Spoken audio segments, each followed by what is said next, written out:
The inability to say no is many times tied to some form of belief we have that we may be responsible for how other people feel. Does that make sense? So there's a belief there that maybe someone else's approval or validation I must have.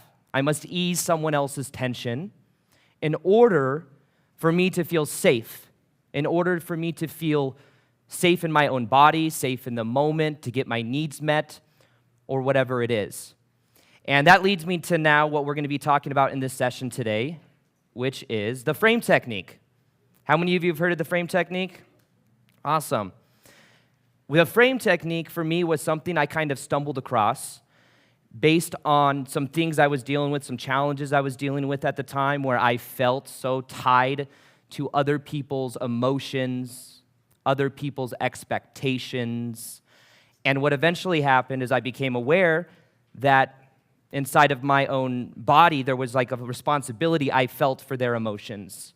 So then I was carrying around on my back everyone's emotions and energies, and the reason I couldn't say no was because if I disappointed them, that was considered death at some point. So what I eventually did, and this was through a long journey of going through different processes and learning different modalities, is I became aware, or I had actually a coach. His name is Doug. Any of you have heard of Doug from the Shift Experience that we did in May of last year? I had Doug come speak. Basically, I had this shadow work integration coach, was his title, I guess. He had a double PhD in psychology. His specialty was Carl Jung psychology, so it was about the shadow and understanding all of that. And when I started working with him, I had some huge breakthroughs that came from the simplest things. It wasn't just one insight he gave me or one, shadow work piece of advice he gave that then blew my mind. It was this simple little meditation where he would have me look at that of a candle flame and feel the separation between myself and the flame. And as I began doing this, what happened is I started to feel safe in my own body, and then emotion would come up, and I would allow myself to feel that emotion. And through feeling the separation, I was able to more clearly see what was my stuff versus what was other people's stuff. And from that, I would do this meditation every morning, and I actually learned it when I lived here in Sedona. And what I would do is I would pay attention to my energy, doing this for 5 or 10 minutes in the morning, 5 or 10 minutes at night, and I would see how it changed my energy throughout my day. And it was profound. I remember right when I was learning about this technique, I remember one of the first things that happened is I got invited to like a house dinner thing here by somebody, and it was like they were doing a cookout. And back in the day, like when I would say no to go into something I didn't feel like going to, if it were like friends, I'd feel like this obligation, like they're going to feel like I'm rejecting them or something, even though I just didn't feel like going. It wasn't like I necessarily had like a really good reason, other than it just didn't feel like it. And what happened is in the moment of doing, this frame technique later on in the day, so it wasn't in the meditation itself, I became aware of it. I tapped into my body. I said, what do I want to do? And I realized I don't want to go. And then I was like, okay, well, what I could do is I could make up a lie and say I got to pick someone up from the airport or something. I was like, what if I said that? Then I get out of it, and it doesn't cause tension. It's like they understand. There's no argument there. But then I realized, wait, that's not authentic. That's not vulnerable.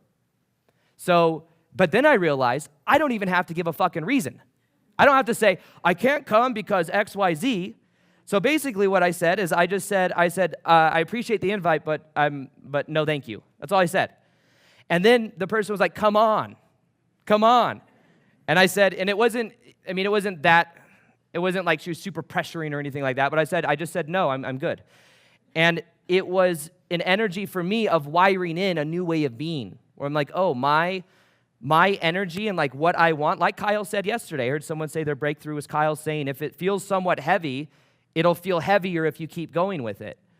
And in a similar way, if I tap into my own body and it feels like a no, I can have the vulnerability to actually express that.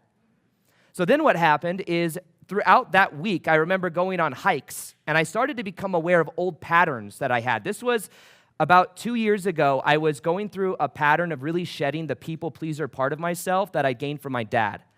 But as you can imagine, if my dad attracted my ex-stepmom, my ex-stepmom was the controlling, narcissistic personality. My dad's the people pleaser, nice guy who's like really, loves what he does. He's a fire investigator. He's very good at what he does. But in relationships, he was super nice. So he'd get walked on. So there were these patterns I was recognizing, and I always kind of resented my dad a little bit because I saw that as weak. I was like, he never stood up to her, so I was kind of resentful towards that.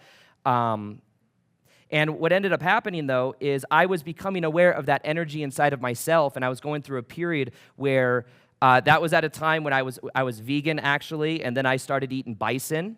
That was here in Sedona. I started wanting to feel more grounded.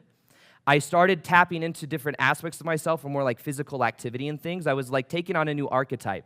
I'm not saying if you're vegan or whatever, I'm not justifying like you need to eat in any specific way. I'm just telling you where I was. And that was a permission slip for me to embody more masculine energy. Not that that's the only way to do it, but that was what it was for me. So as I was doing that, though, I would notice that when I would go on walks for hikes, that there was this like almost obligation that I had to say hi to people when you pass, right? Like I guess it's the nice thing to do, right? But sometimes I'd go on hikes and I just want to just be with myself, not say hi. But there was like this guilt that came with that. So I'd be aware. I did the frame technique in the morning. I go on these hikes, and I'm like, whoa, there's a part of myself that's like feels like I have to say hi or I have to engage with people. And I know it's the nice thing to do, but maybe it's not always authentic.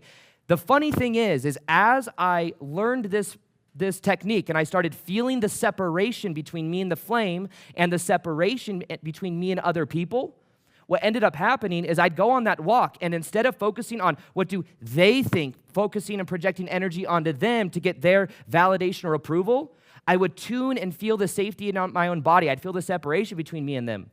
The funny thing is that became way more magnetic in a weird way, where I'd walk by people, like they would like want to engage with me, and I wasn't saying anything.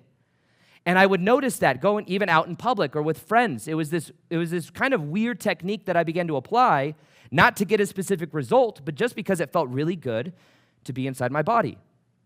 So that technique is called the frame technique, and you can become aware of these patterns as you're doing the frame technique if you make it a part of your daily practice. It's also a permission slip for you to be tuning to yourself and your own emotions instead of just tuning on the external. Is that making sense? So these patterns you start to become aware of. And I got that wake-up call, too. I at one point had an ATV here, and I took my dad when he came to town on an ATV, and we were driving on a trail. And it was just funny. Like, these people were coming, and, like, we had to, like, pull to the side of the road to let this other ATV come the other direction. And it was just the way my dad is. He's so nice. He's like, oh, come on. He's like, oh, we're sorry. Like, it was like this like, managing the tension. You know what I mean? And I was like, we're looking at that. I was like, man, is that energy inside of me? And I was starting to look at this within myself, which is very uncomfortable to look at. Another example of this, where I remember Riley was saying yesterday, getting angry at yourself. And I was mentioning how I got angry at my past self. When I was in this phase of doing and stepping into this new energy, I got very angry with my past self. I started seeing all the ways in which I would bend myself for other people. I would see the ways I said no or yes to things either I didn't or did want to do that was inauthentic. I remember one time I had a friend whose birthday it was. This is a close friend of mine. However, in the situation, I can clearly see that I overextended myself, where she had a birthday that was in a very like unique location. It was in a place it was a place called Telluride in Colorado. Beautiful place in Colorado. And to get there, though, it was in Vegas at the time, it was a 10 or 12-hour drive. And there was no way to fly there. Like, you'd have to fly into Denver, and then you'd have to drive like 5 hours. So it was like it would be the same amount of time for whether I drove or whether I flew 5 hours or 3 hours or whatever and then drove. And what happened was, at that time, it was in November, I had a photo shoot for like my brand and stuff that was planned out from a specific photographer that was like months booked out, so it was kind of hard to reschedule that. I had a photo shoot, and then I had Costa Rica retreat, our plant medicine retreat to go to. So it was all planned out.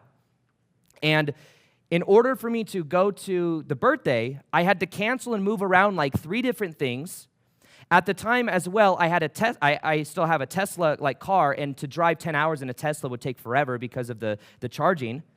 So because I couldn't say no, I ended up buying a Range Rover so that I could drive from Vegas to Telluride. I was like, well, I might as well just get a second car so that I can make this trip. Eventually, I'm sure I'll use the Range Rover somehow. So I bought a Range Rover. I drove, like, and it occurred to me on my drive there, I'm like, did I just buy a fucking car? Because I couldn't say no to something that was inconvenient for me. So then I drove 10 hours all the way to Telluride, had a great time while I was there, but then on the way home, it was snowing like crazy. Like when you were on the way home, there were signs everywhere that said, "Snow, you must have snow tires." I didn't have snow tires. As I was driving on my way home, there was these cliffs with no railings. And as I was braking, I'm sliding and like hoping I don't slide off the edge. And I ended up having to drive like 20 miles an hour it ended up being like a 16-hour ride back. And it was super dangerous. And in that moment, I was aware that this is a direct reflection of my inability to say no to something that I didn't have to say yes to. But for me, it was, I am a good friend. And the funny thing was too, that there were like huh? It's better to be a good alive friend. Yeah, that's true too. Absolutely. The funny thing was that there were like 30 people invited to this birthday party.